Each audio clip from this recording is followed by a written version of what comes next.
l'introduire, moi, ce qui m'a frappé chez M. Cazenave et qui a fait que j'ai décidé de l'inviter en conférence, c'est le souci qu'il peut avoir de redonner une âme à la science, si on peut s'exprimer ainsi, notamment avec des livres comme La synchronicité, l'âme et la science et l'âme du monde. Donc, à mon avis, ce qui m'apparaît, qui m'a frappé dans les travaux de M. Cazenave, c'est ce souci de redonner à l'âme une science, à la science une âme, et notamment en mettant ensemble des gens de plusieurs horizons. M. Cazenave a organisé notamment 3 colloques à Paris, je crois, réunissant des gens de plusieurs horizons, des philosophes, des médecins, des gens de différents horizons. Donc, ce souci de mettre ensemble les choses, les disciplines, franchir les barrières disciplinaires. Travailler notamment avec Hubert Reeves, un bon ami de Hubert Reeves, M. Reeves. Donc, qui a trouvé énormément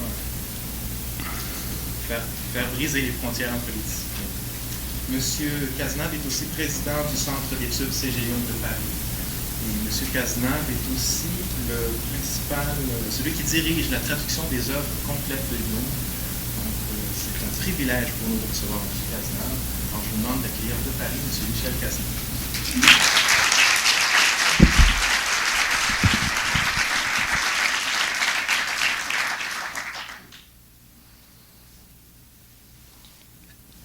Pour dire la vérité, je tiens à le dire. Jean-François Vézina vient de dire qu'il a c'est un privilège de m'accueillir. Moi, je trouve que c'est un privilège que vous m'accueilliez. Dans la mesure où, j'avoue, c'est avec quand même beaucoup d'émotion que je suis arrivé ici, puisque j'avais jusqu'ici beaucoup voyagé vers ce qu'en France on appelle le Proche-Orient et l'Extrême-Orient.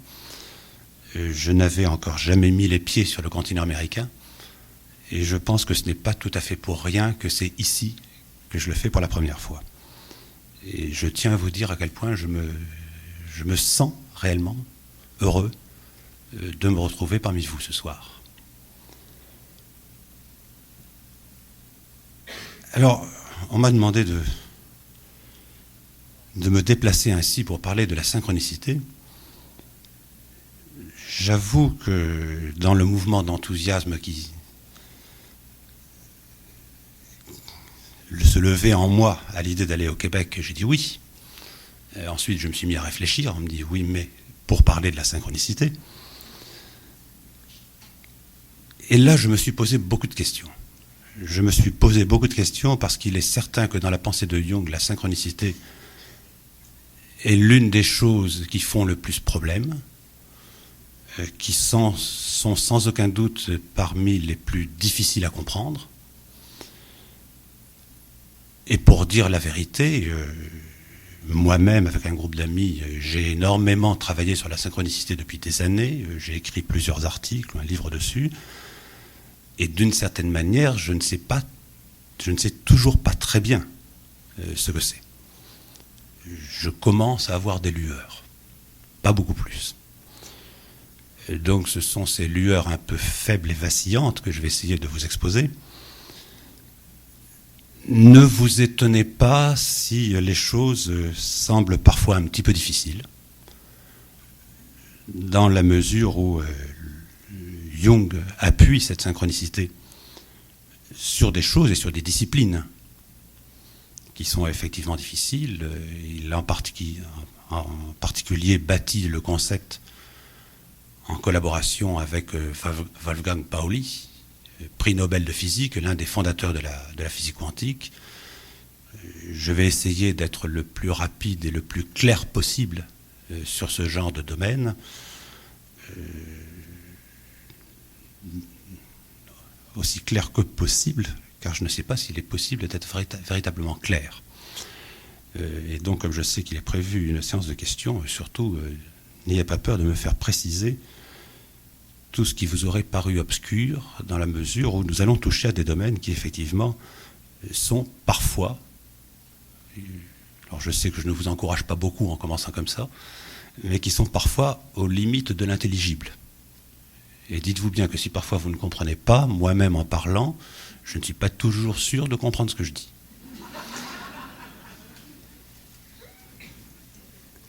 Alors je disais l'un des concepts les plus problématiques de Jung, dans la mesure où c'est certainement l'une des conceptions sur lesquelles il a été le plus attaqué comme étant un mystique, si l'on peut dire, puisqu'en gros, il faut quand même bien que je donne d'abord une définition de la synchronicité, la plus simple possible. En gros, il s'agit de la coïncidence au même moment ou dans un laps de temps très court, de la coïncidence entre soit un événement physique se déroulant à l'extérieur, tout à fait évidemment indépendamment de notre volonté, et un événement psychique, c'est-à-dire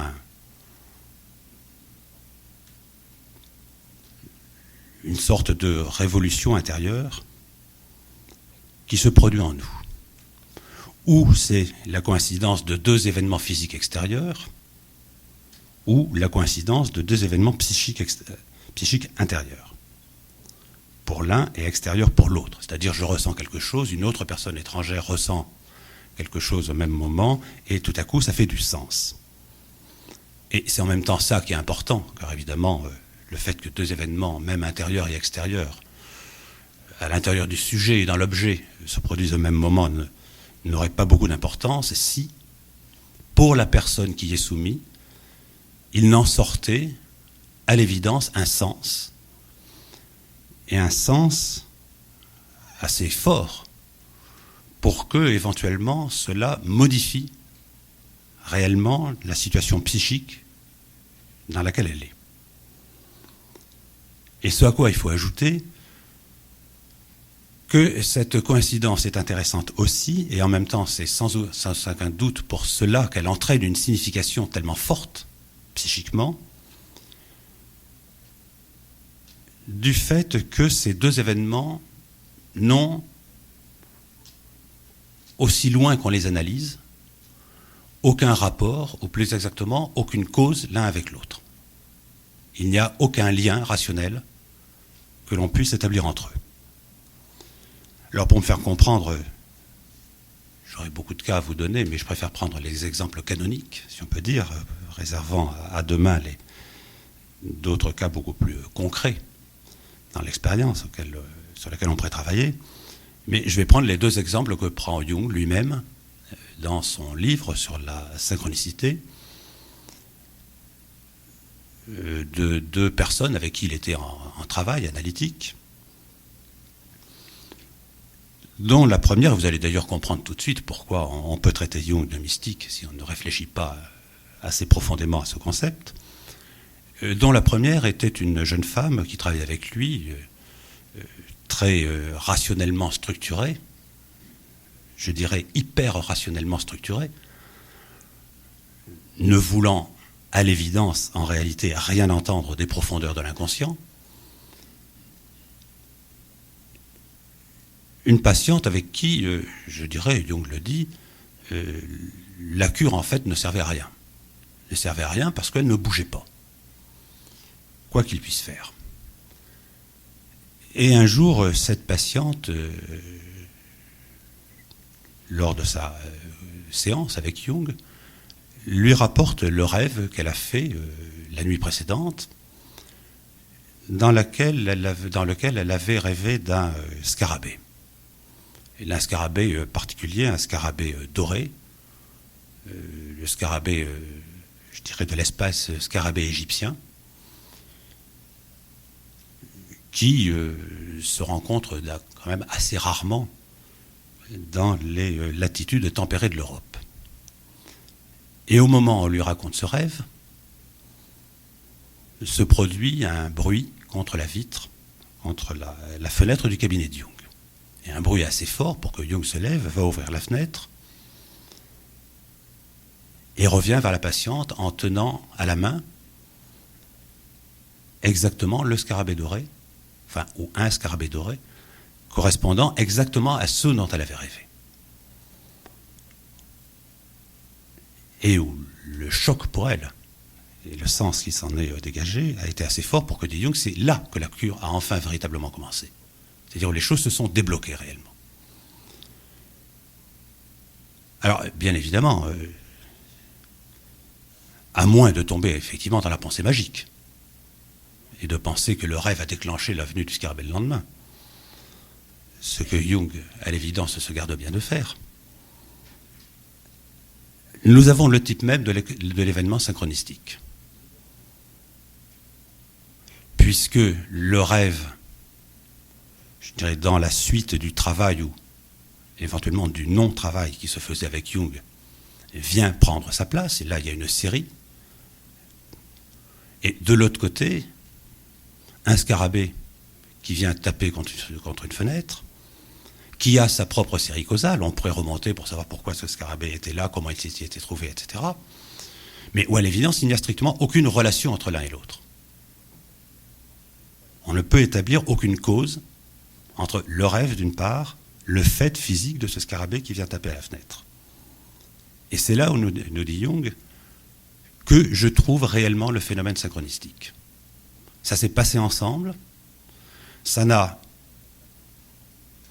causalement, rationnellement, rien à voir l'un avec l'autre, il n'y a pas de relation possible, et pourtant la rencontre des deux fait que, effectivement, quelque chose se déclenche réellement.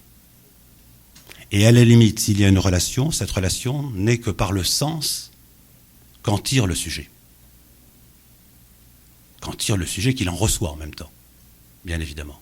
Et à partir duquel il évolue à quelque chose qui se passe dans sa psyché.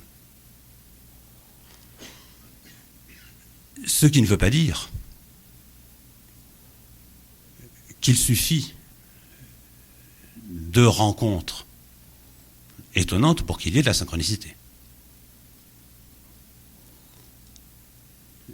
Je vous en donne un exemple très simple que je racontais justement un jour à un de mes amis, le directeur de collection du Berry, qui me dit « Ah, c'est de la synchronicité ». En riant, je lui dis « Non, justement, ça n'en est, c'est exactement le contraire. » C'est-à-dire le cas de mon fils. Le cas de mon fils qui porte un prénom assez peu courant en France, et qui est Tristan. Et un jour, alors qu'il était en train de passer, il s'apprêtait à passer ses concours de grandes écoles, comme nous les appelons chez nous, il reçoit une convocation, il se trouve qu'il n'était pas là, c'est moi qui reçois la lettre, je l'ouvre, puisqu'il m'avait dit les convocations, tu les ouvres. Il reçoit une convocation pour une école à laquelle je ne savais pas qu'il était inscrit. Et quand il revient, je lui dis, tiens, tu ne m'avais pas dit que tu étais inscrit à ce concours. Il m'a dit, moi, jamais. Et je lui dis, écoute, voilà la convocation, tu es inscrit à ce concours. Je lui dis d'ailleurs en riant, tu t'appelles bien Tristan. Oui. Tu es bien né, 26 mai 1968. Il me dit, oui. Je lui dis, donc c'est toi. Il me dit, non, ce n'est pas moi. Et il me l'affirme avec tellement de force, en plus, je me dis, enfin, je vois pas pour il me mentirait. Avec tellement de force que je me suis retourné vers l'université, à l'organisation des concours, en disant, écoutez, qu'est-ce qui arrive? Mon fils est convoqué à un concours auquel il n'a pas postulé. Apparemment, j'ai provoqué un peu d'émoi dans l'administration, qui, après quelques jours de recherche, me répond, il dit, oui, renvoyez-nous la convocation d'urgence, elle était destinée à quelqu'un d'autre. À quelqu'un d'autre qui s'appelle Tristan Cazenave, né le 26 mai 1968. Et du coup, comme ça m'a amusé, je me suis mis en rapport avec lui en lui demandant à quelle heure êtes-vous né. Il m'a répondu à 7h12. Mon fils est né à 7h13. Et je dis, voilà quelque chose qui, je dirais, alors là, c'est la coïncidence, au-delà de toute vraisemblance, et qui n'est pas de la synchronicité. Je fais exprès de vous le définir négativement maintenant. Qui n'est pas de la synchronicité. Pourquoi? Parce que d'une certaine manière, ça m'a beaucoup amusé. J'ai trouvé qu'en effet, le hasard faisait très bien les choses. Mais à l'évidence, ni pour mon fils, ni pour moi, ni pour personne que je connaisse, ça n'a pas eu le moindre sens. Ça n'a rien déclenché, en dehors d'une espèce de sourire amusé. C'était effectivement du hasard pur, comme il sait parfois si bien faire les choses. Ce n'était pas de la synchronicité. J'insiste bien là-dessus en disant, s'il n'y a pas de phénomène de sens, il n'y a pas de phénomène de synchronicité.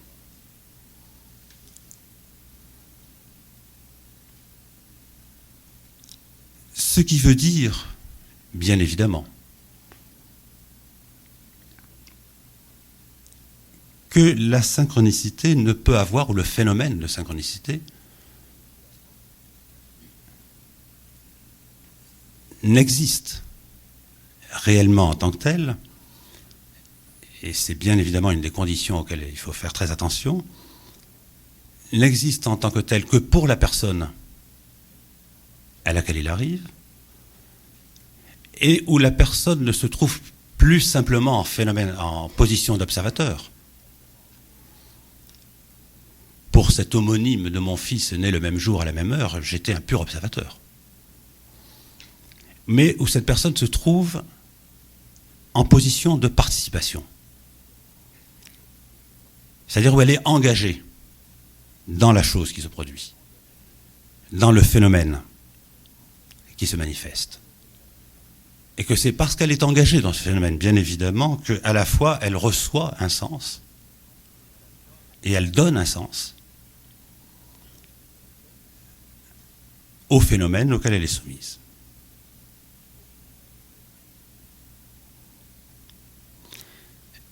Je disais, pas de causalité. Pas de causalité, je le reprends d'ailleurs, je ne fais que reprendre l'expression de Jung lui-même, qui parle de phénomène acausal, le A privatif, non causal, si vous préférez, c'est-à-dire où il n'y a pas de relation de cause à effet d'un phénomène à l'autre, mais ce qui veut dire en même temps,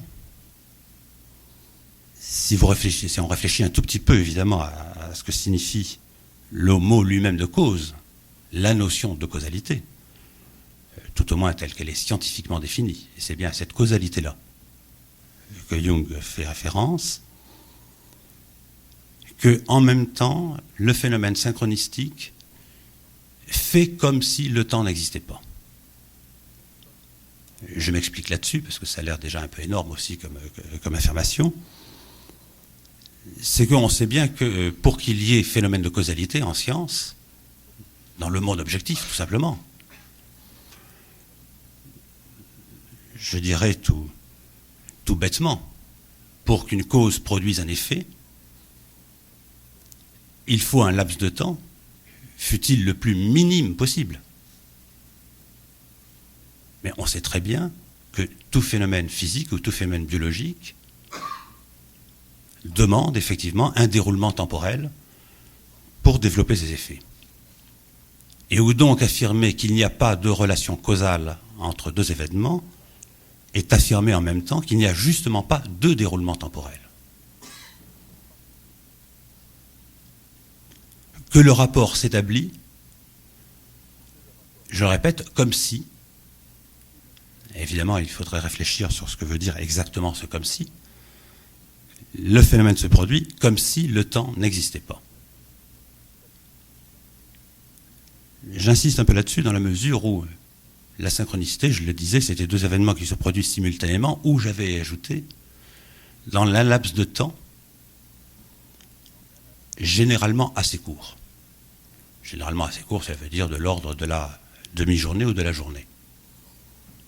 Mais où, effectivement, c'est nous, dans le phénomène, nous vivons ce déroulement temporel entre le premier événement et le second.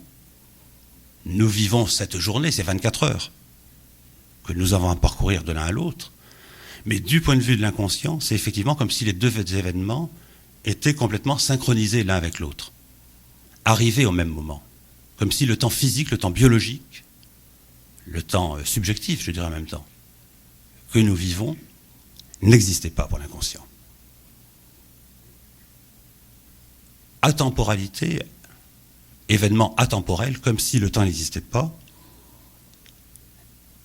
événement aspatial ou non spatial, si vous préférez, de la même façon, c'est-à-dire comme si l'espace n'existait pas, comme s'il n'y avait pas de distance. Et où on trouve tout un certain nombre d'exemples assez faciles, je pense, où en effet on voit les événements se produire à des kilomètres, si ce n'est parfois à des centaines de kilomètres de distance. Mais là, à nouveau, comme si la distance en tant que telle n'existait pas. Et je dirais que, d'ailleurs, le fait de l'inexistence ou de l'absence de temps et d'espace vont évidemment ensemble. Puisqu'on sait bien que l'espace et le temps en tant que tel sont strictement indissociables l'un de l'autre. C'est-à-dire qu'en même temps, ce que Jung affirme là, c'est une certaine nature de l'inconscient, en quelque sorte, sur laquelle d'ailleurs il a insisté à plusieurs reprises, en disant que tout au moins lorsqu'on est au niveau de ce qu'il appelle l'inconscient collectif, non pas au niveau de l'inconscient personnel, comme produit et structuré par le phénomène de refoulement, vraiment au niveau de l'inconscient collectif,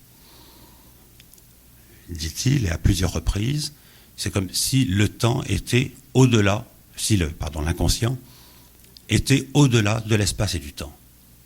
S'il était en dehors des réalités que représentent l'espace et le temps.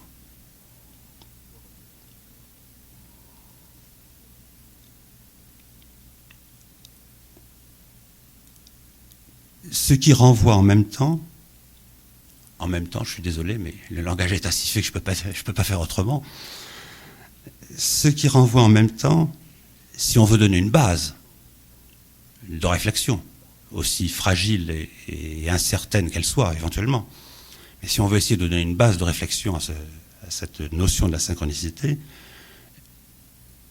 ce qui impose l'idée que pour que de tels phénomènes puissent se produire, pour qu'un arrangement sans cause puisse se manifester, c'est que, dit Jung, il doit exister un arrangement sans cause universel.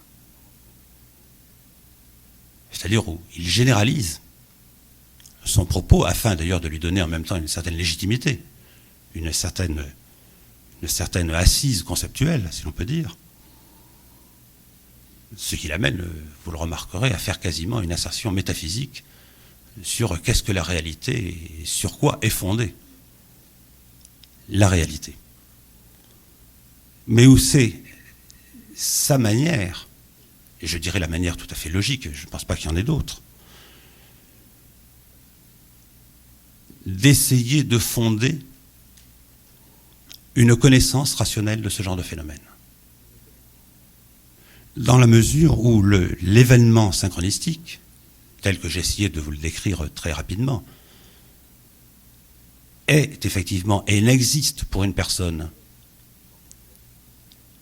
qu'en tant que c'est un phénomène singulier, et que prétendre avoir une connaissance en général de la synchronicité reviendrait à dire, si on en restait à ce stade-là, que l'on essaierait de bâtir une science des phénomènes singuliers. Ce qui, je n'ai pas besoin de vous l'expliquer, est quasi autocontradictoire dans les termes. C'est-à-dire que donc, si on veut en avoir une compréhension, on est bien obligé de faire cette hypothèse. Qu'il existe un arrangement sans cause et universel. À ceci près que, à quoi est-ce que nous pouvons renvoyer lorsque nous prononçons ces mots? Parce qu'on sait bien qu'avec des mots, on peut tout dire. Je ne vous rappellerai pas le fameux aphorisme de médecin et philosophe allemand de la fin du XVIIIe siècle, vous savez, Lichtenberg, qui disait « On peut parler d'un couteau sans lame, sans manche et sans virole ». Et effectivement, avec le langage, on peut le dire. Si vous voyez à quoi ça correspond, vous avez bien de la chance, pas moi. Mais avec le langage, on peut tout dire. Donc, si ce que je vous dis là en ce moment, ce n'est pas simplement le son de ma voix ou des mots que j'enfile les uns derrière les autres, sans aucune signification,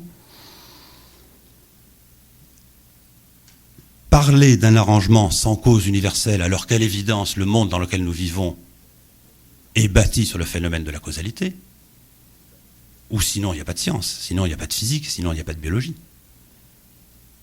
Il n'existe plus qu'une espèce d'univers magique dans lequel nous vivons. Si donc ces mots ont un sens, cela veut dire qu'on en affirme en même temps qu'il y a d'autres modes de réalité que la réalité directe et immédiate dans laquelle nous vivons. Il y a la réalité sensible, la réalité matérielle, si l'on veut dire, et il y aurait au moins, et Jung d'ailleurs rejoint là l'une de ses affirmations les plus constantes, il y aurait au moins un autre mode de réalité qui est celui qu'il appelle de la réalité de l'âme. Alors, Il faut bien sûr s'expliquer, ne fût-ce que très rapidement sur ce mot, étant donné toutes les connotations qu'il peut avoir. Et où on sait que l'âme, pour Jung, se définit de deux manières, ou plus exactement en croisant deux façons de considérer le psychisme de l'homme, en généralité, c'est-à-dire d'une part comme l'ensemble formé par l'inconscient et le conscient, et d'autre part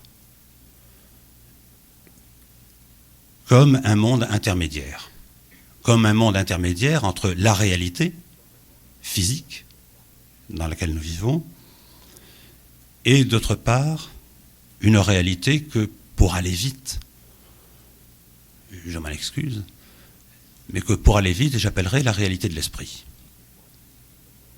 Ce qu'il explique, si je me rappelle bien, dans une note de la fin du commentaire qu'il a écrit au Mystère de la Fleur d'Or, le traité d'alchimie taoïste,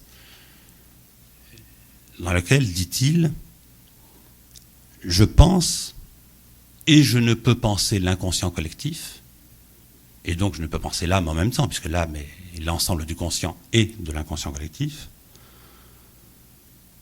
que c'est une réalité qui existe selon sa propre existence, selon ses propres lois, d'un autre type ou d'un autre mode que le monde matériel dans lequel nous sommes plongés, et qui est effectivement médiateur ou intermédiaire entre ce monde sensible et immédiat et le monde de l'esprit, le monde de l'intelligence, ce qu'en philosophie on a l'habitude d'appeler le monde de l'intelligible. Ce qui renvoie d'ailleurs Jung à l'une des notions les plus difficiles, de ce qu'a été traditionnellement une certaine théologie. C'est-à-dire la conception qu'il met en avant de ce que, le reprenant justement à la théologie latine, il appelle l'unus mundus. Unus mundus en latin, ça veut dire le monde un, le monde unifié.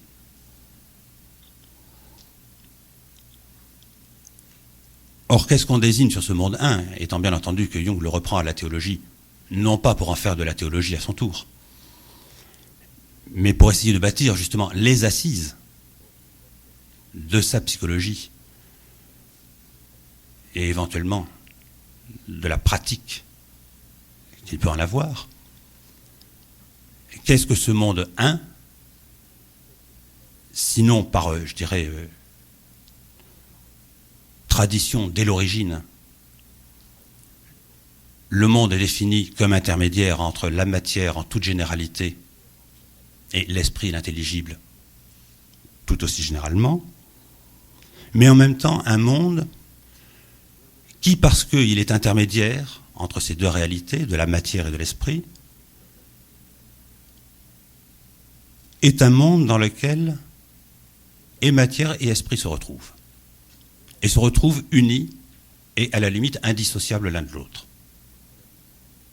Ou pour reprendre l'expression dont se servaient les théologiens du Moyen-Âge, et particulièrement celui qui a inventé la notion de nus mundus, de monde un, c'est-à-dire Scott Erigen, avant le Xe siècle, un monde où, dit-il,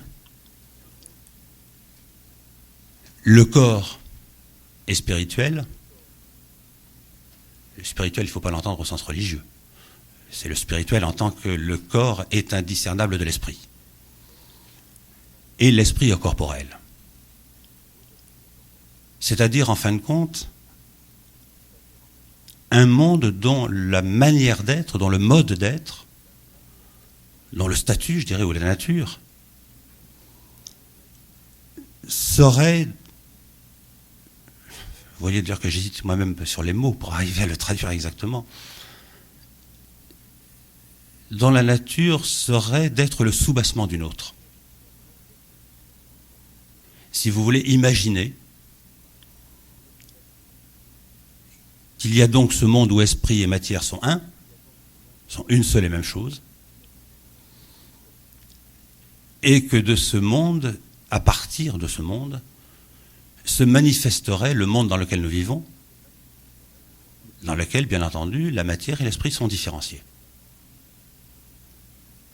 Et où donc on est obligé, si vous voulez, en quelque sorte, de réfléchir à deux niveaux.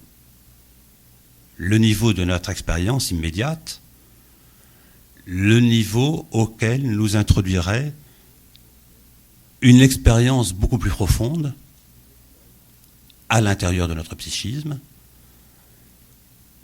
et particulièrement dans ces événements si particuliers, si singuliers,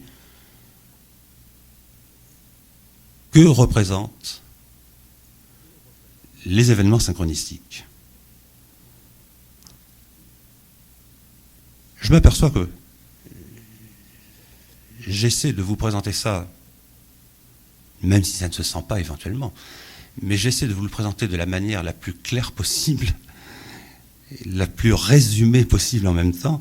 Si vous avez des problèmes, je préférerais que vous me le disiez tout de suite, avant que je continue, parce qu'autrement, j'ai peur qu'il y ait un moment où vous soyez complètement perdu.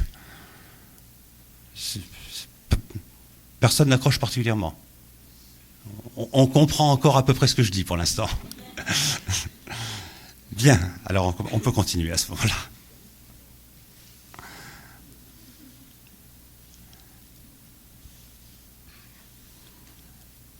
Un monde donc qui, je dirais, j'espère que vous n'avez pas peur devant ce qu'on appelle la pensée paradoxale, parce qu'on va y entrer de plein pied de plus en plus, au fur et à mesure que nous allons avancer.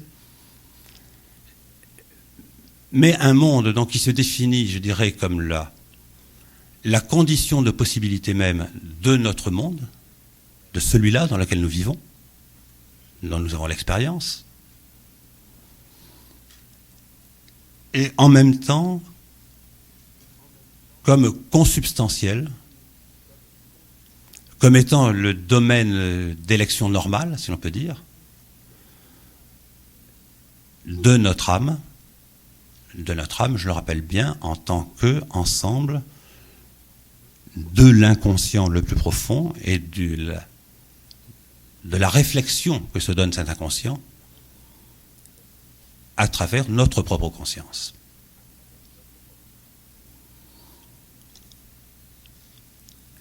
D'un monde donc d'avant la séparation, d'avant la différenciation, tout en prenant garde de se dire que si Jung affirme très fortement l'existence de ce monde, et je dirais d'une certaine manière, il n'est absolument pas révolutionnaire. Si vous lisez pratiquement la philosophie, disons, d'inspiration platonicienne pendant 15 siècles, c'est exactement ce que vous trouverez affirmé à chaque page. Jung le redit dans ses termes à lui, le redécouvre dans ses termes à lui, et par rapport à sa pratique de clinicien. Ce qui, je dirais, quand même donne un avantage, c'est qu'au moins, on est sûr que ce n'est pas uniquement de l'imagination de philosophe. Comme je suis philosophe de formation, je peux me permettre de le dire.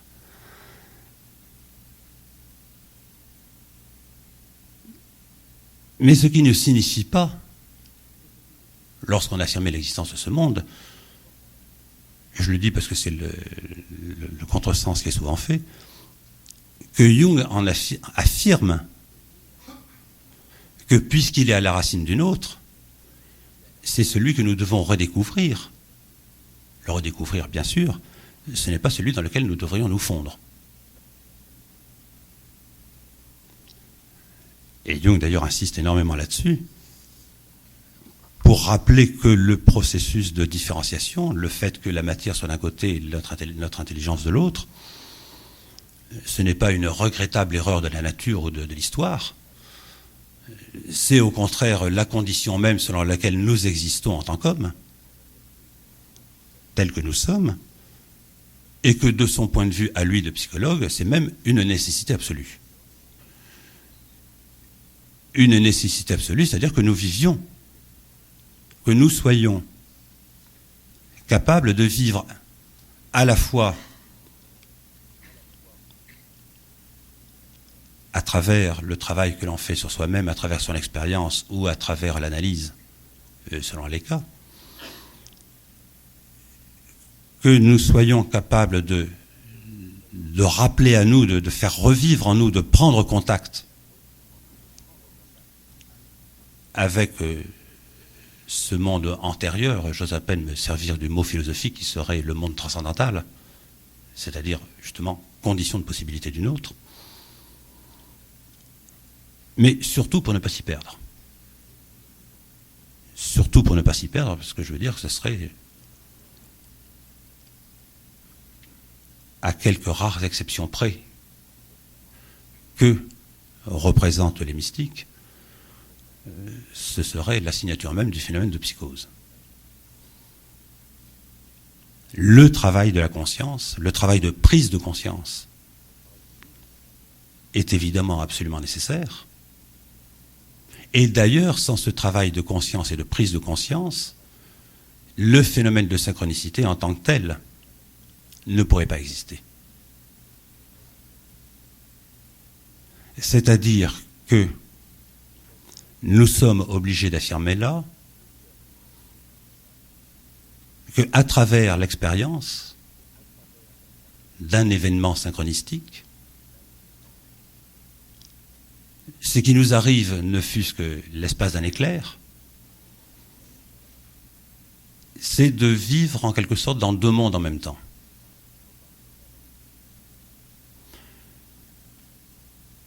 Dans deux mondes en même temps, tout en ayant justement très précisément conscience que c'est dans deux mondes, non pas dans un seul, qu'il ne s'agit pas de les confondre l'un avec l'autre,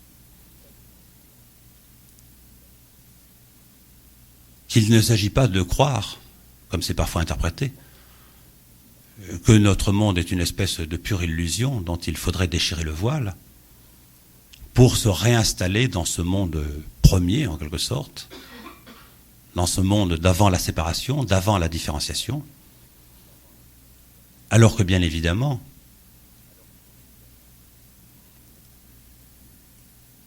ce qui se passe, ce qui se dévoile en même temps dans le phénomène synchronistique, n'a de sens que parce que nous sommes capables de le différencier, d'en prendre conscience, d'affirmer la séparation, ou plus exactement de tenir cette position qui peut paraître étrange lorsqu'on n'est pas passé par l'expérience soi-même,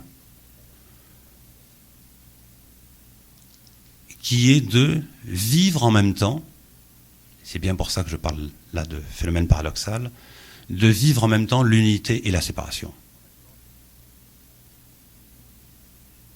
D'être capable de dire, je suis composé de plusieurs éléments et pourtant je sais bien que tout ça c'est un seul élément. Et sachant que c'est un seul élément, je sais très bien que ça en sont plusieurs. Alors je dirais qu'en même temps, lorsqu'on est passé par l'expérience, on s'aperçoit que finalement et d'une certaine manière, c'est sans aucun doute plus facile à vivre qu'à dire et qu'à penser.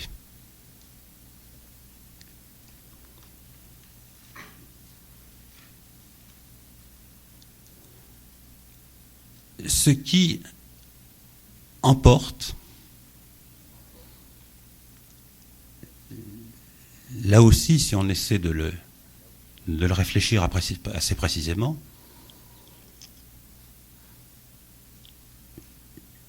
une conception de l'inconscient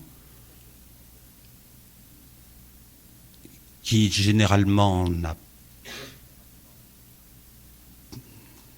n'a pas cours d'une manière reconnue, sauf, je dirais, par le psychanalyste sans doute duquel on s'y attendrait le moins lorsqu'on parle de Jung. Je veux parler de Jacques Lacan. Et c'est justement l'un de ces points de rencontre étranges que l'on rencontre souvent entre l'œuvre de Lacan et l'œuvre de Jung, aussi aux antipodes l'une de l'autre qu'elles semblent être au premier abord.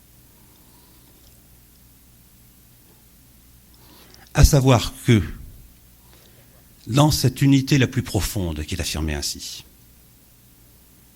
et en même temps dans cette identité qui est affirmée des choses que pourtant nous savons séparer.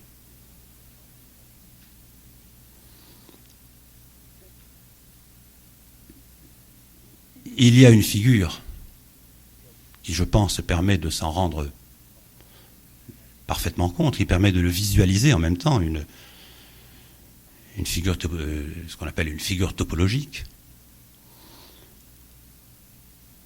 qui est celle à laquelle d'ailleurs fait plutôt référence Jung, à travers la connaissance de la civilisation chinoise qui était la sienne, qu'on appelle la roue de Lao Tse. Lao Tse, l'auteur du Tao Te Ching, évidemment. C'est-à-dire la manière dont les Chinois pensent profondément, et encore beaucoup plus profondément que par la figure dont on nous parle d'habitude, celle du Taijitu, que vous devez connaître, le cercle divisé par une spirale, une partie sombre, une partie claire, et dans le sombre, le rond clair, dans le clair, le rond sombre, pour montrer le jeu du yin et du yang. En réalité, on sait que les taoïstes, c'est beaucoup plus que de ça. Je dirais que c'est particulièrement populaire auprès des Occidentaux. Mais les taoïstes, eux, se servent surtout de ce qu'ils appellent la roue de Lao Tse. Or, la roue de Lao Tse, je dirais en mathématiques modernes, ça porte un nom très simple, très connu, qui est l'anneau de Mobius. Alors, l'anneau de Mobius, vous ne savez, je ne sais pas si vous savez ce que c'est, mais vous imaginez un morceau de papier que vous découpez, vous le courbez, vous le raccordez à lui-même, ça vous donne un cylindre. Un cylindre avec lequel, je dirais, les choses sont parfaitement claires. Ce qui est à l'extérieur du cylindre est à l'extérieur et il restera toujours à l'extérieur. Ce qui est à l'intérieur du cylindre est intérieur et il restera toujours à l'intérieur. D'ailleurs, écoutez, je vais en faire un anneau de Mobius, comme ça, on va bien se comprendre.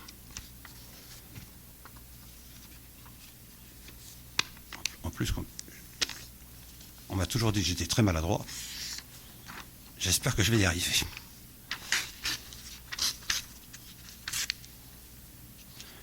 Bien, voilà. J'ai ma bande de papier, je la recourbe. Vous voyez, j'ai un cylindre. Je peux tourner à l'intérieur, et j'ai aucune chance de passer à l'extérieur. Je peux tourner à l'extérieur, aucune chance de passer à l'intérieur. Si vous faites une simple déformation, c'est-à-dire je reprends la bande de papier, je l'ai faite un peu grande, je lui donne une torsion.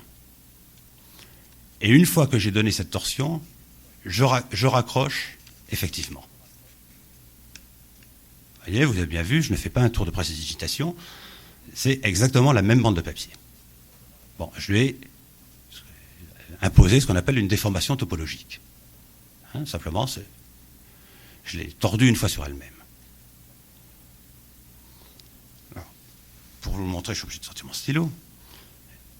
Je prends ce point. Ce point, nous serons à peu près d'accord, je pense, pour dire qu'il est extérieur. Regarde vers l'extérieur. À partir de là, je décris la bande de papier. Je continue, je suis toujours à l'extérieur. Et lorsque j'arrive ici, en réalité, je me retrouve à l'intérieur. Et je continue, je suis toujours à l'intérieur. Sauf que je fais comme ça, évidemment. Vous arrivez à voir. Lorsque je suis là, je continue, je repasse à l'extérieur. C'est-à-dire que dans la bande de Mobius, nous avons là une réalité qui semble peut-être difficile à penser, mais vous voyez que c'est extrêmement simple quand on le voit, dans laquelle il n'y a pas d'intérieur, il n'y a pas d'extérieur. Ou, on peut le dire aussi bien, mais ça heurte évidemment la manière même dont vous le voyez. Vous voyez bien que si je dis ça, c'est faux. Tout est intérieur ou tout est extérieur. Mais il est beaucoup plus juste de dire qu'il n'y en a pas d'intérieur et d'extérieur. Ou que l'intérieur devient forcément extérieur et que l'extérieur devient forcément intérieur. Et que ça devient simplement une simple convention de langage par rapport à une position à un moment donné. Or, c'est en grande partie, effectivement, très très largement, ce que veut dire Jung en même temps, lorsqu'il parle de cet unus mundus, de ce monde un, de ce monde d'une autre nature en soi-même que celui dans lequel nous vivons quotidiennement, ce monde de l'inconscient, dans lequel, en effet, je dirais, l'extérieur et l'intérieur sont bien et strictement la même chose. En réalité, on ne peut pas les distinguer. De la même manière que esprit et matière, on ne peut pas les distinguer. Et que dit-il? C'est cette notion d'âme, telle que je la définis, qui introduit la médiation entre ces deux notions lorsqu'elles se seront déployées dans le monde dans lequel nous vivons. Alors là-dessus, je vais être obligé d'introduire des choses encore un petit peu plus compliquées, dans la mesure où on m'a demandé de parler, pour la façon de définir la synchronicité, des rapports de Jung à la science moderne, et plus précisément des rapports de Jung avec Wolfgang Pauli, Wolfgang Pauli étant prix Nobel de physique, étant avec Schrödinger, avec Niels Bohr, avec Heisenberg et quelques autres, l'un des 6 ou 7 inventeurs et fondateurs de la physique la plus contemporaine, c'est-à-dire la physique quantique, la physique des particules, de ce qui se passe à l'intérieur même de l'atome, donc au niveau subatomique le plus fort et le plus constant, que Jung donc a énormément travaillé avec eux. D'une part, bien sûr, parce que ce que disait la physique moderne, la science moderne l'intéressait, qu'il y trouvait tout un certain nombre de répondants ou d'équivalents à ce qu'il découvrait lui-même du point de vue psychologique, et dans la mesure où la notion de synchronicité, c'est effectivement en collaboration avec Wolfgang Pauli qu'elle a été mise très clairement sur pied, même si Jung en a eu très très tôt l'intuition, dès 1929, si je me rappelle bien. Il en parle lorsqu'il prononce un discours lors de l'enterrement de Richard Wilhelm, celui qui lui a fait découvrir justement la civilisation chinoise, le taoïsme, etc., mais où il ne développe cette conception que vers la fin de sa vie, dans les années 50, à la suite d'un intense échange de lettres, de correspondances, de confrontations, de discussions avec Wolfgang Pauli.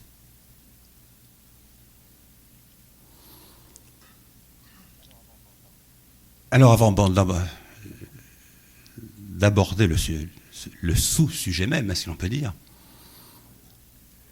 j'aimerais dire d'abord que si Pauli, en tant que physicien, est l'un des plus grands physiciens de ce siècle, s'est intéressé au phénomène de synchronicité, c'est au départ pour une raison extraordinairement simple, à savoir qu'il lui était lui-même soumis d'une manière constante. Lui-même soumis d'une manière si constante d'ailleurs que c'est Georges Gamow,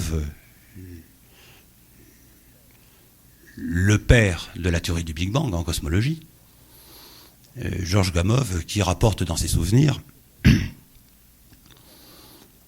que Pauli avait, en tant que physicien théoricien, et l'un des plus brillants physiciens théoriciens de son siècle, avait une telle horreur des expériences de physique qu'il suffisait qu'il entre dans un laboratoire pour que tout se détraque.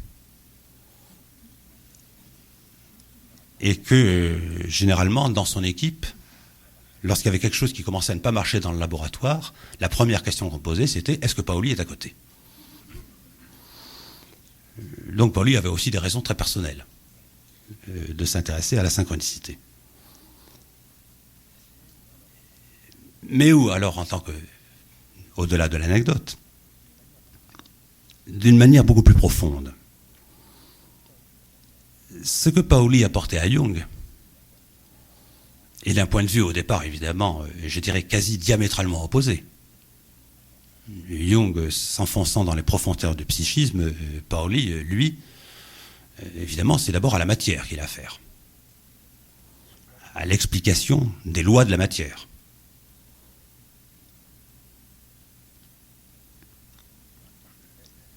Et en tant que tel, devant mettre entre parenthèses absolument tout phénomène psychique, tout phénomène d'imagination, tout phénomène subjectif. Mais donc, ce qu'amène Pauli, par rapport à la science qu'il est en train, dont il est l'un de ceux qui la mettent en place. Et dont il faut dire, ça je pense que n'importe quel scientifique en serait d'accord, que cette science, la théorie quantique, est certainement la théorie scientifique la plus puissante qui ait jamais été proposée jusqu'ici. Dans la mesure où c'est celle dont on peut réellement dire qu'elle n'a jamais été prise en défaut. Et que sa capacité de prédiction est de loin au-delà de la capacité de prédiction de toutes les autres théories physiques qui l'avaient précédée. Et où en même temps, cette science, qui je dirais est la plus performante, est sans aucun doute la science qui pose le plus de problèmes aux scientifiques. Et qui pose le plus de problèmes aux scientifiques, non pas quant à son corps même, les équations, tous les scientifiques sont absolument d'accord, bien entendu. Ce sont exactement les mêmes pour tout le monde. Mais elle pose le plus de problèmes aux scientifiques dans la mesure où eux-mêmes, et je dirais au bout de 60 ans, ne sont toujours pas vraiment d'accord pour savoir ce que veulent dire ces équations. Et qu'est-ce qu'elles nous disent de la réalité.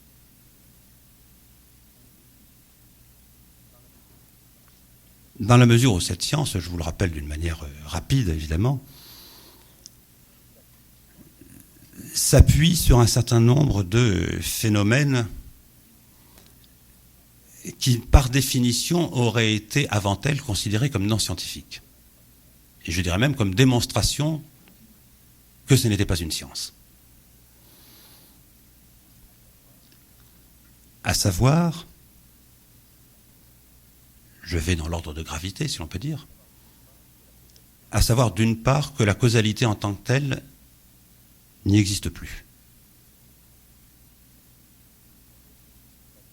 C'est-à-dire qu'il ne suffit pas de faire une chose pour avoir telle autre chose. En physique classique, vous savez très bien que si vous prenez, si je prends ce verre, je le prends là, je le laisse tomber, je le lâche, il va tomber. Et il ne peut pas lui arriver d'autre chose que de tomber. Et il va tomber à la verticale, je le sais, je peux parfaitement calculer son point d'impact et la vitesse à laquelle il va tomber. En physique quantique,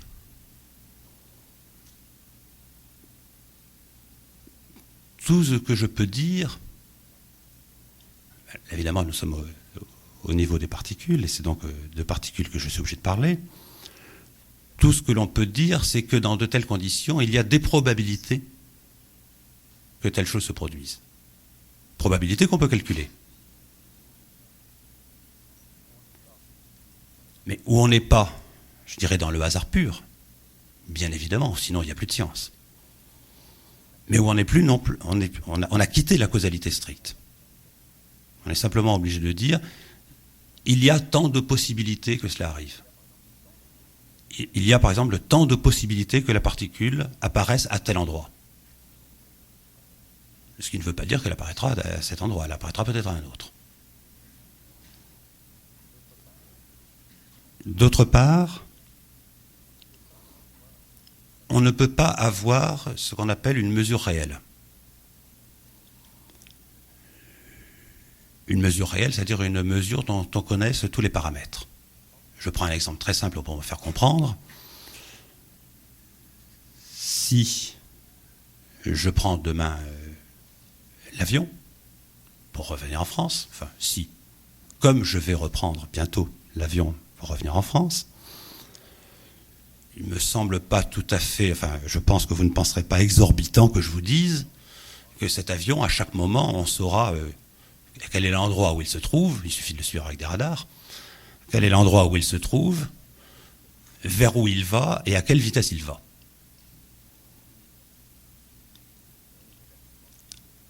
Au niveau de la physique quantique, ça ne peut absolument pas le dire. C'est-à-dire, si on admet que mon avion est une immense particule, on est capable de dire à quel endroit se trouve mon avion, mais à ce moment-là, on ne sait pas où il va, ni à quelle vitesse il y va. Soit on est capable de dire où il va, mais si on est capable de dire dans quelle direction il se déplace, on ne sait pas où il est. Et il faut choisir entre les deux.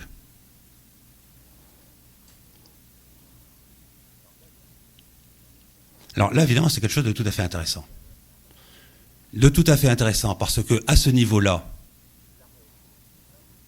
la réalité, c'est celle-là. Tout en sachant bien qu'à notre niveau macroscopique, la réalité, ce n'est pas celle-là. Et je dirais, heureusement pour le trafic des trains et des avions, qu'on peut dire en même temps où ils vont, à quelle vitesse et à quels endroits ils sont. Sinon, vous imaginez ce qui arriverait.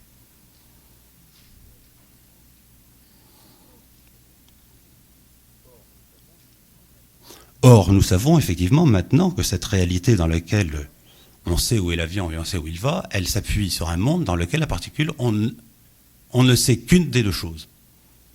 Et savoir une chose exclut de savoir l'autre. Ou autrement dit, comme le dit Heisenberg, mais comme le dit Pauli, la science que nous avons aujourd'hui n'est plus la science de la nature, parce que la science, jusqu'au début de ce siècle, avait toujours affirmé qu'elle décrivait la nature comme elle était. Et nous disent-ils, ça pas du tout. À ce niveau-là, au niveau le plus fin de la matière, en quelque sorte, ça, il faut y renoncer. On ne sait, notre science ne décrit pas la nature, elle décrit la manière dont la nature nous apparaît. Ou plus exactement, elle nous décrit la manière dont nous forçons la nature à apparaître. Autrement dit, la nature, on ne sait pas ce qu'elle est, réellement. On ne sait qu'une chose d'elle, c'est qu'elle est très bonne fille. C'est-à-dire que si on lui pose un certain type de question, elle répond à cette question-là. Si on lui pose un autre type de question, elle répondra aussi à cet autre type de question. Mais simplement, à chaque fois, il faut que nous choisissions le type de question que nous lui posons et elle répondra à ce type de question-là. Je dis, elle est très accommodante parce qu'elle veut bien répondre à tout ce qu'on veut. Simplement, c'est nous qui choisissons les questions. Et nous n'avons de réponse qu'à la question que nous avons posée. Ce qui se marque encore plus, d'ailleurs, dans ce qu'on appelle le phénomène d'observation. À savoir qu'en réalité, ce qu'est à ce niveau-là, la nature en elle-même, quand on ne l'observe pas, en réalité, je pense que strictement personne ne le sait. Ce qui, évidemment, là aussi, marque une différence quand même énorme. Je veux dire qu'il y a derrière moi des rideaux, vous voyez, je viens de les regarder. Je ne les regarde plus, je ne doute pas un instant de ce qu'ils sont, et je peux vous les décrire parfaitement bien. Alors que, dans la physique quantique, on ne connaît que ce que l'on observe. Et ce que l'on observe, on le force à exister dans l'observation. Enfin, on le force à se manifester. Comme dit Pauli, comme dit Heisenberg, notre science est une science des apparitions de la nature. Mais donc, ce qui se passe avant, la manière dont ça existe avant, nous sommes obligés d'y renoncer. C'est-à-dire qu'on ne peut pas savoir ce que sont les choses en elles-mêmes. Et non seulement on ne peut pas le savoir, mais on ne peut pas les voir. On ne peut pas les voir parce que, je dirais, par convention de langage et par facilité, on vous parle d'électrons, on vous parle même de toute une famille complète dans les particules, et Dieu sait qu'il y en a aujourd'hui. Mais enfin, à strictement parler, en réalité, on n'en a jamais vu une particule. On n'en a jamais vu une selon un principe extraordinairement simple. C'est que pour voir une particule, et par définition, il faut qu'il y ait de la lumière, que la lumière est faite de particules, et que si donc vous voulez voir une particule, vous êtes obligé d'envoyer de la lumière, c'est-à-dire que ce que vous voyez, c'est l'interaction entre les particules de la lumière et la particule que vous voulez regarder. Et que par définition, du moment que vous voyez une particule, vous ne la voyez pas comme elle est. Vous l'avez modifiée. Et donc ce qu'elle est, on ne le sait pas. Et je le répète, c'est par convention de langage. Qu'en réalité, on parle ainsi de particules. Sans vous parler de tout un certain nombre d'autres phénomènes. Alors vous me direz, là nous sommes bien loin de la synchronicité. Oui, d'une certaine manière, et lorsqu'on voit comment la nation s'est bâtie, non, pas du tout.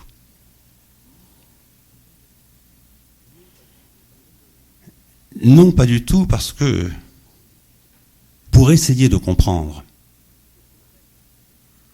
ces phénomènes dont il est l'un de ceux qui les ont théorisés,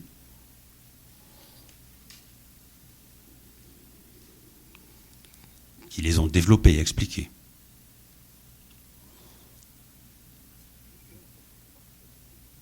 et contre toute une partie de la communauté scientifique qui ne voulait pas admettre la légitimité de cette nouvelle science. En gros, la position d'Einstein, de tous ses élèves, qui disaient les équations, d'accord, elles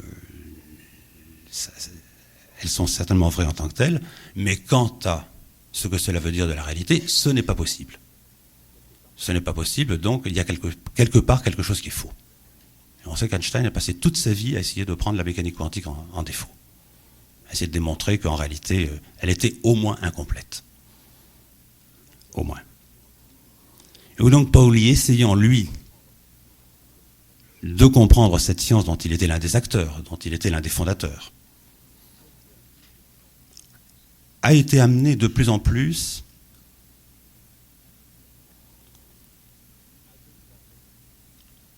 à déclarer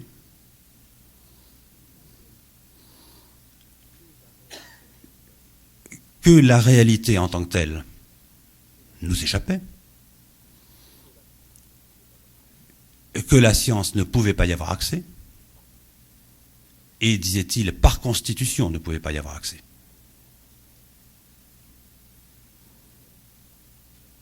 Selon une belle expression dont il se sert dans une lettre à Jung, justement, il dit « La science nous amène aux frontières de la réalité ». Ensuite, ajoute-t-il, à nous de penser à nos risques et périls.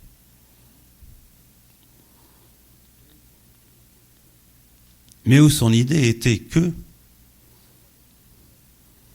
non seulement il y avait le niveau de réalité dans lequel nous vivons, non seulement il y avait ce niveau de réalité que décrivait sa physique quantique, mais que, pensait-il, pour que tout ça soit logique, ne soit pas trop incohérent, ne soit pas trop fou, comme le disaient les détracteurs de la nouvelle théorie,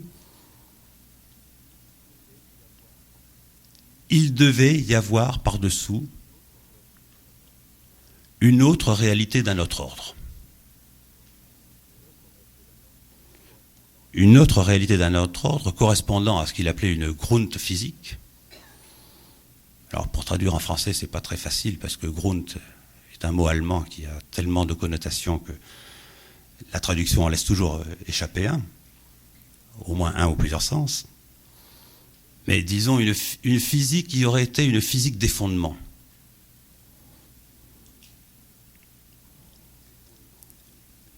Une physique des fondements où, disait-il, on serait obligé d'admettre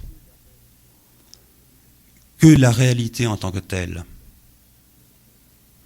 est indivisible, que la réalité en tant que telle ne connaîtrait pas de différence entre les racines de la matière, pour oser une métaphore, et l'esprit qui serait amené à la connaître, et une réalité qui étant antécédente non seulement à la causalité dans laquelle nous vivons, normalement, mais étant antécédente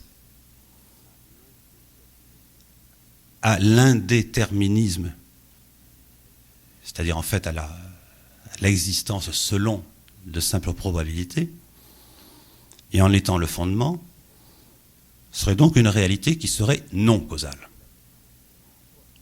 Et vous voyez là, comme évidemment, en quoi, de ce point de vue-là, il rejoint très précisément ce qu'étaient les préoccupations de Jung et ce qu'était la manière de penser de Jung. Et oui, évidemment, je dirais que chacun a intéressé l'autre. Parce que chacun se dit, finalement, on en arrive à la même conception, alors que nous sommes partis de positions exactement inverses l'un de l'autre. L'un ne s'intéresse qu'au matériel et à l'extérieur, l'autre ne s'intéresse qu'au psychique et à l'intérieur. Et pourtant, et au plus profond qu'ils peuvent aller, ils en arrivent finalement à bâtir exactement la même hypothèse. Je dirais en même temps pour assurer une cohérence à leur propre théorie. Alors vous me direz qu'à la limite, ils peuvent très bien s'en passer, dans la mesure où effectivement Jung peut dire je le constate, voilà comment j'essaie de le théoriser dans ma pratique, et puis pour le reste, après tout, ça n'a aucune importance. Pauli pourrait dire la même chose, en disant après tout, ma physique marche, c'est tout ce que je lui demande. Enfin, je dirais que l'un et l'autre aussi pratiquent ce qui sans doute fait que l'homme soit un homme, c'est-à-dire qu'il essaie de comprendre. Pas simplement de constater, de s'en servir, mais de se dire pourquoi, comment. Sur quoi est-ce que cela repose ?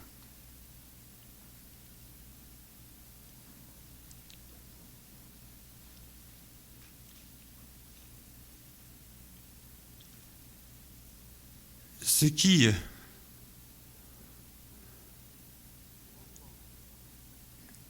renvoie en même temps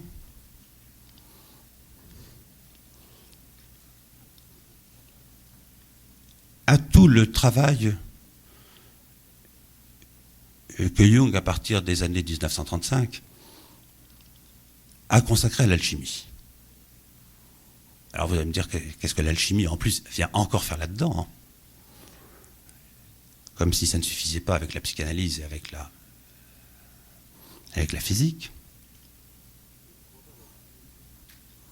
Mais renvoie à l'alchimie de plusieurs manières. Du point de vue de Jung,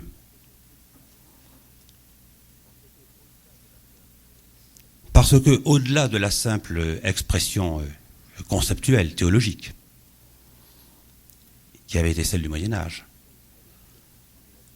ce sont à l'évidence les alchimistes de la Renaissance et du XVIIe siècle,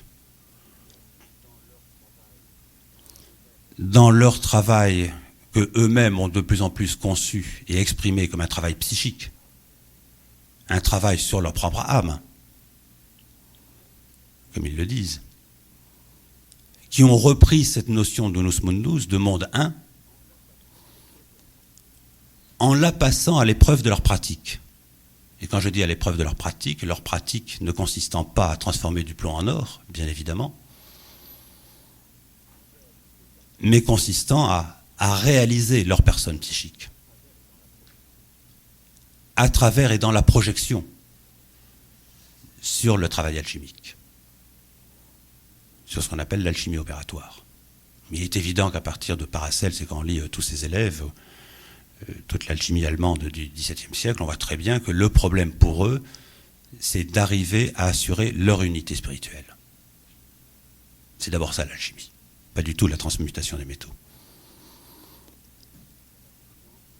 Et où donc je dirais presque cette hantise qui a été celle de la dernière alchimie, de retrouver effectivement, d'éprouver, de savoir comment accéder, comment avoir l'expérience intérieure de ce monde un. De ce monde un où en même temps tout se trouve. Puisque ce monde un est à la racine de tout. C'est-à-dire le second paradoxe, l'un d'ailleurs une des grandes maximes de l'alchimie,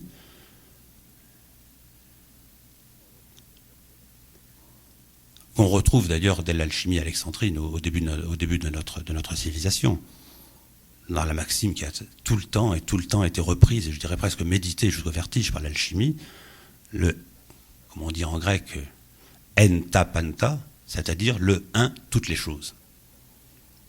Ce monde où on arrive à penser, je vous disais tout à l'heure l'unité et la différenciation, où l'on arrive à penser ensemble, sans faire de confusion d'esprit, l'unité la plus unique, si l'on peut dire, et la multiplicité la plus multiple.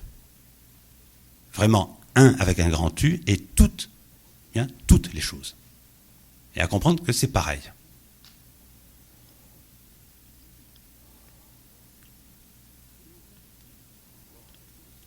Et où, lorsque Jung trouve en quelque sorte une empirie, l'expérience d'un certain nombre de gens qui ont vécu cette recherche. Très bizarrement, Paoli, dans sa vie intérieure, alors je dirais, pas dans son activité de savant, dans sa vie intérieure, rencontre exactement les mêmes motifs.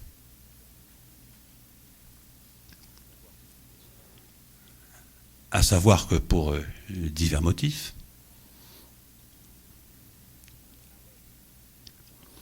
et pour un mal-être évident, mal-être à la fois existentiel et mal-être, je dirais, du savant, à penser sa propre discipline, c'est-à-dire à penser que pouvaient être possibles les choses que j'ai essayé de vous décrire très très rapidement,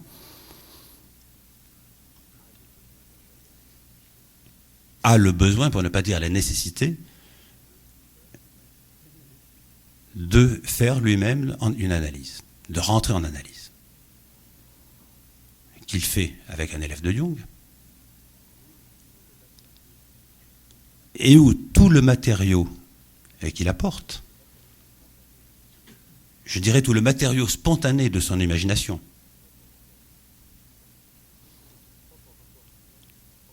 c'est-à-dire de son propre rapport à lui-même et de son propre rapport au monde, est un matériau alchimique. Il suffit là-dessus de lire Psychologie et alchimie de Jung, toute la seconde partie qui est consacrée à, dit-il, la cure d'un scientifique de quelque renom, et sur le moment Jung n'en dit pas plus. Nous savons aujourd'hui que nous avons entre les mains la correspondance de Jung et de Paoli, que ce scientifique, c'était Paoli, justement. Et donc toute la structuration de la vie intérieure et toute la structuration psychique se fait à travers l'imagerie de l'alchimie. Et où à partir de là, Paoli, je dirais tout à fait consciemment, développe ensuite un intérêt soutenu, puisqu'il va durer pendant 30 ans, jusqu'à sa mort, pour l'alchimie, et dit-il à ses collègues qui s'en étonnent, en disant comment toi, l'un des plus grands savants de notre époque et l'un des hommes les plus rationnels que nous connaissions, tu peux t'intéresser à l'alchimie. Et Paoli, désespérément, essayait de leur expliquer que s'il s'intéresse à l'alchimie, ce n'est pas du tout à nouveau qu'il ait le rêve de transformer le plomb en or. Est-ce qu'à la limite, scientifiquement, on sait beaucoup mieux faire de nos jours? On sait même faire de nos jours. Mais que ce qui l'intéresse là-dedans, dans cette discipline, une fois, dit-il, qu'elle est bien comprise, ce qui veut dire dans son langage, une fois qu'on l'a comprise, comme l'a comprise Jung, je dirais qu'à la limite, je lui laisse même la responsabilité de sa déclaration, mais une fois qu'on l'a bien comprise, c'est de rechercher à travers les couches les plus profondes de l'inconscient et l'expérience intérieure qui va avec, de trouver et de penser ce que, en tant que savant, il appelle sa Grundphysik, sa physique du fondement. Comment arriver à trouver le mode d'expression de cette, entre guillemets, autre réalité. Je me sers de l'expression autre réalité parce que je ne sais pas très bien de laquelle autre me servir. Je l'aime pas beaucoup, je dis bien entre guillemets, dans la mesure où ça laisserait entendre que c'est une sorte d'autre réalité, je dirais, parallèle à la nôtre, accolée à la nôtre, alors qu'il est bien entendu qu'il faut comprendre que c'est une réalité, je dirais, Oui, pour reprendre d'ailleurs l'expression même de Paoli, à la racine de la nôtre. Antécédente à la nôtre et qui évidemment ne frappe de vanité en rien la nôtre. Mais donc, dit Paoli, ce que je recherche dans l'alchimie, c'est justement cette manière et cet autre abord, cet autre accès que je peux avoir à cette réalité fondamentale. À nouveau, je mets fondamentale entre guillemets pour traduire Grund, sachant bien que la traduction n'est que tout à fait partielle.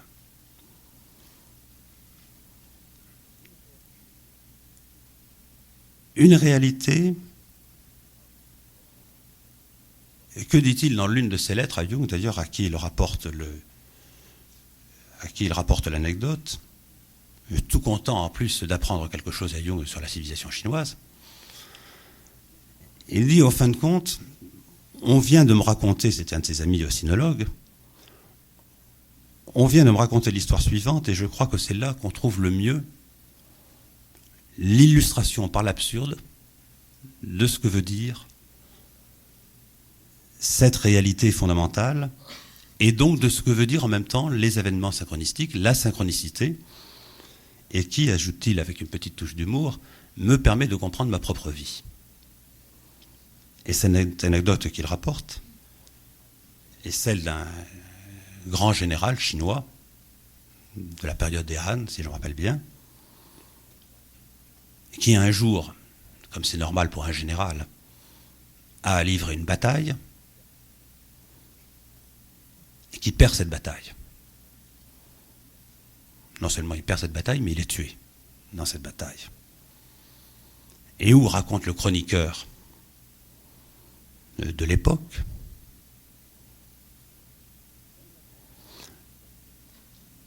on a compris ce qui s'était passé parce que,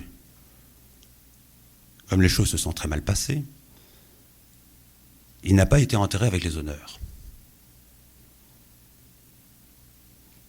Et,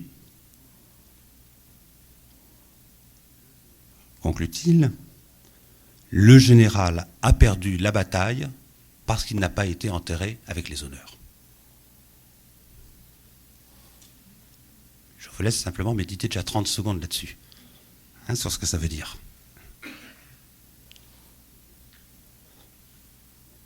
Ce qui est d'une certaine manière l'un des plus beaux apologues taoïstes que je connaisse. Même si rationnellement, je serais peut-être dans une grande difficulté si je devais vous l'exposer clairement. Mais où en même temps, si vous mettez présent, passé, futur en bande de Mobius, peut-être que vous commencerez à voir de quoi il s'agit. C'est-à-dire, nous dit Paoli, et là ça m'intéresse d'autant plus justement que c'est l'un des scientifiques les plus rigoureux qui est en train de parler. Nous nous trouvons dans un monde où, du fait même de l'identité de toute chose, tout symbolise avec tout. Et donc tout appelle tout.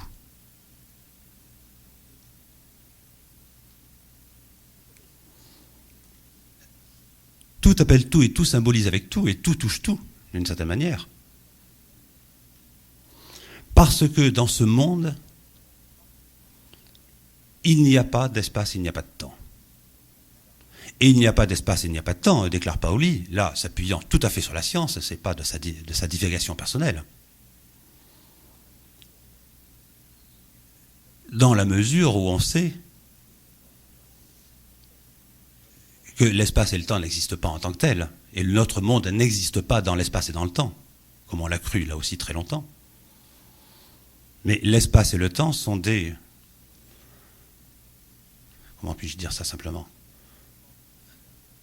L'espace et le temps sont des dimensions intérieures de l'univers. Autrement dit, c'est la matière, du fait même qu'elle existe, qui fait exister l'espace et le temps. La matière n'existe pas dans l'espace et dans le temps.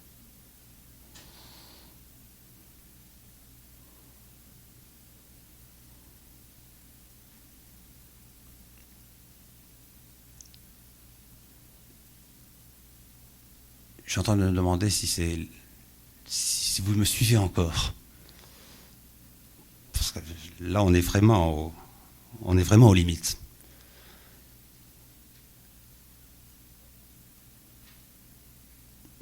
Bon, je vais essayer de me faire comprendre plus simplement. Enfin, je ne sais pas si c'est vraiment plus simple, j'espère. Et qu'est-ce que répondent les scientifiques à propos de la théorie du Big Bang? Théorie vraiment dominante et acceptée aujourd'hui de la formation de l'univers. Et où on sait très bien que la question qu'on leur pense toujours, c'est de dire, bon, d'accord, il y a eu le Big Bang, l'expansion de l'univers, qui a eu lieu avant le Big Bang. Oui, ils vous répondent toujours, mais par définition, le mot « avant le Big Bang » n'a pas de sens. On leur dit comment? S'il y a eu l'événement qui s'appelle le Big Bang, il y a eu quelque chose avant. Il faut répondre non. Ça n'a pas de sens parce que, d'après ce que nous dit notre science même, c'est à partir du moment où l'univers commence à exister, où il apparaît, que le temps et l'espace apparaissent aussi. C'est une autre manière de dire que le temps et l'espace sont des dimensions intérieures de l'univers. Donc, c'est une fois que le Big Bang a eu lieu que le temps apparaît. Quand vous me posez la question, qu'est-ce qu'il y a eu avant le Big Bang? Avant, ça veut dire qu'il y a du temps. Or, comme il n'y avait pas de temps, le mot avant lui-même n'a plus de sens. Ce qui, curieusement, d'ailleurs, je vous le signale, lorsqu'un astrophysicien ou cosmologiste répond ça aujourd'hui, il répond quasi mot à mot ce que répond saint Augustin au païen qui lui demande qu'existait-il avant que Dieu crée le monde. Saint Augustin faisait exactement la même réponse. Le monde est apparu avec la création le temps est apparu avec la création du monde. Avant, il n'y avait pas de temps. Donc, effectivement, votre question n'a pas de sens. Simplement, là, le dé de la spéculation métaphysique s'est appuyé sur une théorie appelée la théorie de la relativité qui apparemment a quand même une certaine vraisemblance. Et je veux dire, du point de vue de la structure intellectuelle, c'est exactement la même chose. Et où Pauli réfléchit exactement de la même manière. En disant, dans cette réalité, que je vais appeler antécédente, pour changer un peu le vocabulaire, dans cette réalité antécédente, puisqu'elle est à la racine de la matière, elle est avant l'apparition de la matière, donc elle est, entre guillemets, avant l'apparition du temps et de l'espace. Ou elle est, je dirais, condition, là pour le dire de manière beaucoup plus savante, condition de possibilité de l'apparition du temps et de l'espace. Il n'y a pas de temps, il n'y a pas d'espace. Donc effectivement, lorsque je dis que tout y est contigu à tout, et tout y touche tout, je devrais dire tout est tout. Et à la limite, on ne peut rien en dire d'autre.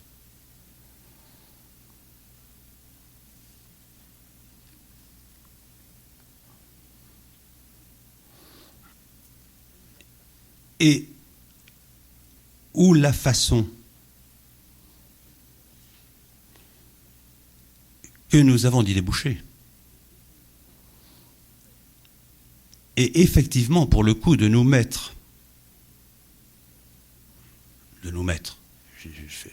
présente ça comme si c'était facile,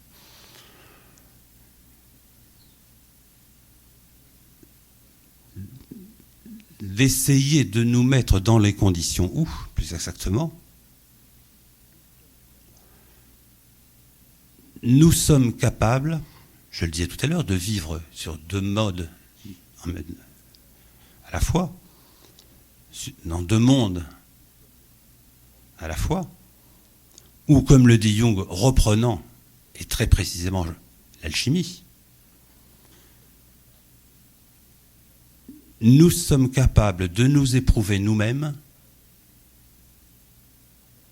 dans notre finitude, à travers notre expérience, comme ce que reprenant donc l'expression aux anciens alchimistes d'Alexandrie, il appelle devenir lithos ou lithos, c'est-à-dire devenir une pierre non pierre. Autrement dit, devenir quelque chose qui est elle-même et qui pourtant n'est pas elle-même. Ou autrement dit, être capable de devenir un paradoxe vivant, d'assumer le paradoxe. D'être capable d'expérimenter notre unité la plus profonde à travers un processus de différenciation. Et d'appuyer cette différenciation sur cette unité et d'arriver à cette unité à travers cette différenciation.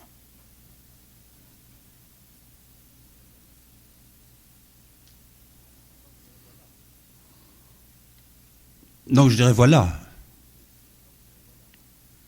quel est en gros l'horizon sur lequel Jung, puis Jung aidé de Pauli, essaie de définir l'événement synchronistique en essayant de définir en même temps quelles en sont les conditions, comment on peut arriver à le penser tout en ayant conscience que cette pensée est je dis à la limite, mais je le répète bien, elle est à la limite. Parce que c'est une pensée qui est obligée de se nier elle-même, en même temps qu'elle se dit. D'ailleurs, vous voyez bien comment moi-même, je finis par être embarrassé. Je ne sais plus très bien de quel vocabulaire me servir.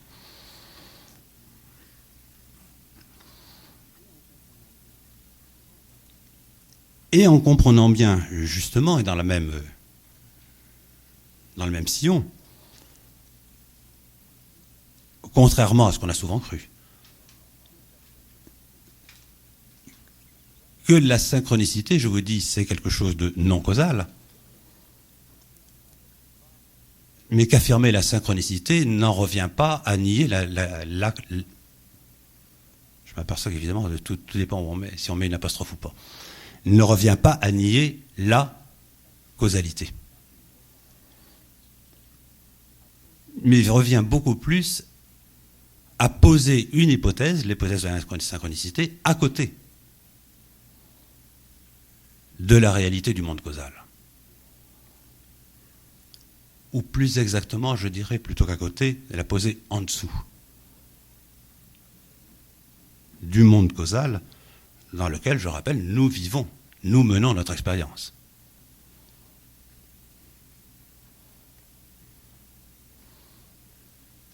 Ce qui veut dire en même temps, et vous le voyez bien, bien entendu, par rapport à cette façon rapide dont j'ai essayé de vous exposer les choses, que le phénomène synchronistique n'arrive généralement que dans des conditions assez particulières. Il n'arrive que dans des conditions assez particulières, ne fût-ce même que par son phénomène de sens et par sa nécessité du phénomène de sens, à savoir au moment où une personne dans le parcours qui est le sien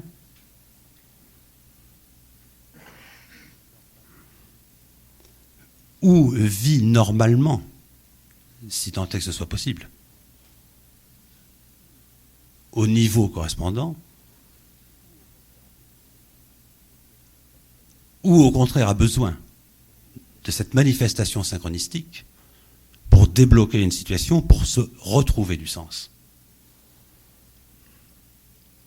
Ce qui est une façon très élégante et polie de ma part de dire que les phénomènes de synchronicité surviennent généralement dans des périodes psychiques particulièrement agitées. C'est-à-dire signent les 3/4 du temps une maladie psychique profonde.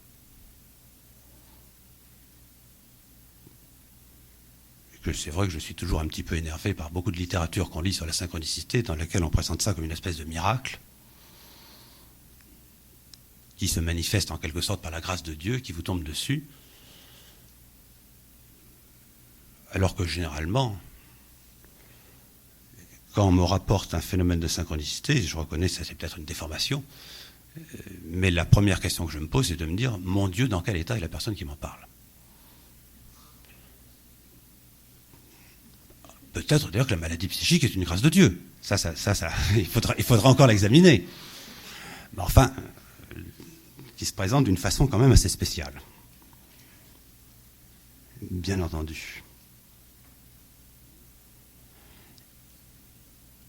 Et où, d'autre part, je m'aperçois que l'heure tourne et qu'on m'a demandé de ne pas être trop long. Et où, d'autre part, donc, j'insiste particulièrement là-dessus, parce que c'est vrai que c'est un des contresens qui y ont toujours lieu, à propos de cette conception,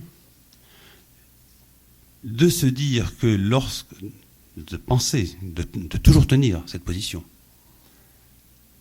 que lorsqu'on dit que la synchronicité est un phénomène non causal, c'est pour le coup, je dirais, à prendre au pied de la lettre. C'est réellement du non causal. Ce n'est pas une magie plus ou moins déguisée. Dans la mesure où je dirais que, en dehors de la rationalité interne, il n'y a rien qui distingue la magie de la science. Je m'explique bien entendu tout de suite sur ces mots, qui veut dire qu'elle résonne de la même manière. C'est-à-dire, si je fais une chose, elle est efficiente, j'aurai tel résultat.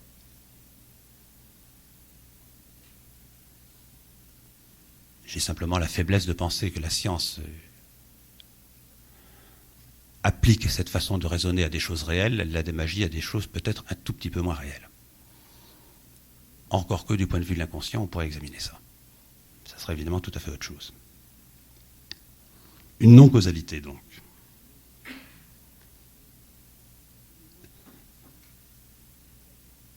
Une non-causalité à laquelle il faut d'autant plus tenir que je dirais que la bonne disposition d'esprit, loin de croire aux vertus miraculeuses de la synchronicité qui vous arrive à répétition,